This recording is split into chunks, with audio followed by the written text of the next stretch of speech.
Today, we're following the Snowball method to pay off $83,360 of vehicle loans. Someone wrote in with their personal debt information and asked me to show them how long it would take to pay all of these off. This is a pretty unique situation, so I'm excited to share what the payoff timeline looks like. By the way, if you owe a lot of debt and it's really stressing you out, you can create your own debt payoff plan with these downloadable worksheets I'm using here in this video. They're free at budgetfastlane.com. And if 2024 is the year that you are going to take control of your financial life, you should join me in my new 7-week program called the Budget Map. I'd love to coach you all the way till you hit debt free. All right, let's get started. Our first step is to always add up the balance of all of the debts. In this case, we only have 3 debts, and they happen to all be for vehicles of some sort. So it's a pretty unique situation where all of the APRs are actually really low, which is amazing. So the total is $83,360. So we're going to write that in here, $83,360. And the next step is to total up the minimum payments so that we know the minimum that must be paid every single month. And then we'll start to figure out what we can add on top of that. So $1,383 is the total of the minimum payments. If you take a look at the balances on each of these vehicles, you'll notice that the truck loan has significantly less than the others. And then the car and camper loans are pretty similar. They're both within the 30 range. And the APRs are all very close. They're all within, they're in the 4% range. It's not like credit cards where we're looking at, 25% or something like that. In this case, given that the APRs are very similar, we're just going to go with the straight snowball method here. So on the next page, you'll see that I've put the truck loan first, the camper loan next, and the car loan after that. We're going to carry over the minimum monthly payments for the total of all of these, and that is this column. So this minimum payment column totals this. The next thing we have to do is take a look at the monthly budget for this family and figure out how much money can be sent to debt each month. So this person looked at their monthly budget and said that it's pretty tight. They don't have a whole lot to send to debt. So I ran a couple of scenarios for them so that they could see what would happen. Let's say that in this case, they can only send $100 a month extra to debt. So that means that their total going to debt is going to be $1,483.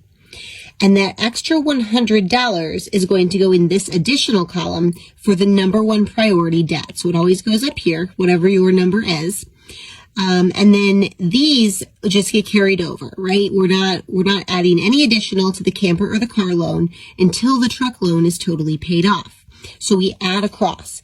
So 420 plus 100, which I'm sure you all know is 520, right? So we're going to write that in there. And then these get carried over. So we're paying 308 there and 655 here. And when we add them up, this is a very simple one, I know, but we just want to double check, right? So 305 and 655, they're going to give us the total amount that we've budgeted toward debt. And that's the way this is supposed to work. No matter how many numbers you have or how complex it is, this column should total the amount you're sending to debt. This will be your minimum payments.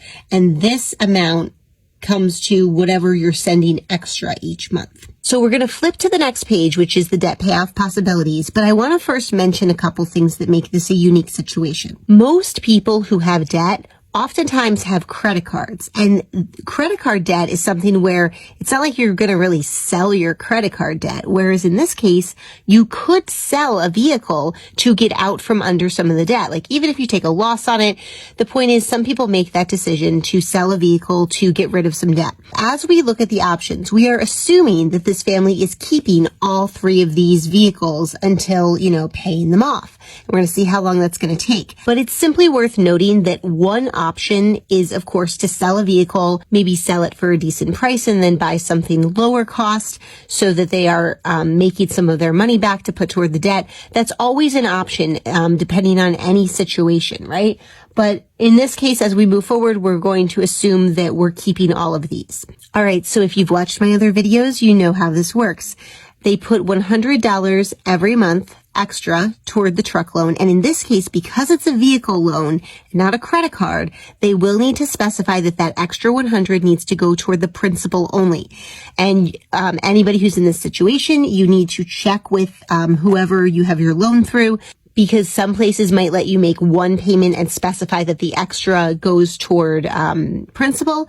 Other lenders might say you need to make two separate payments, right? You make your monthly payment, and then if you want to add additional, it has to be a separate payment. So you need to find out, but you need to make sure that that's actually going toward principal. That really matters. So after the truck loan is totally paid off, this gets crossed out, right? And now we're focusing on the camper loan. That's where all of the additional will go. So instead of this $520 that they were sending to the truck, just going back into their budget, they're now going to roll it into the next one. So that $520 will be added to the $308. And so after the truck loan is paid off, they're now sending $828 to the camper loan. And once that is paid off, then they're going to send this plus the $655 to the car loan, which in this case ends up being the entire amount that was budgeted toward debt. Every time we look at the payoff possibilities for debt, we always start with the minimums only. So if this family paid the minimums of $1,383 to their debt and they did not snowball it, so when the truck payment was totally paid off, they would not roll that amount into the amount they're sending to the camper. Right? So this is what happens then. It takes 10 years and 7 months to pay it all off, and $14,500 is the total interest paid. All right, so our scenario where $100 a month extra was being added to this means that they would actually pay everything off in 5 years, 4 months, which is honestly really incredible, right?